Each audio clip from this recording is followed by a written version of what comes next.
Nimaga mashinani o'tkazayotgan paytingizda nomingizga notariusni bazasidan masalan bitta ikkita shtraf chiqsa, to'laysiz, o'tkazib olasiz.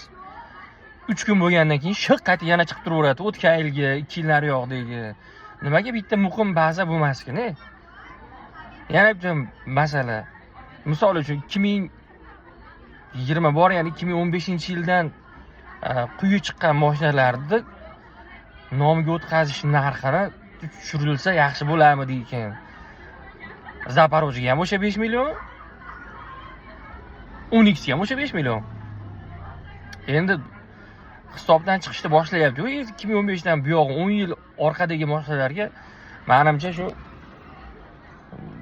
1 millionmi, 1,5 million qilib qo'ysa yaxshi bo'lsa kerak. Shu masalani ko'rib chiqish kerakmi ekan deyman.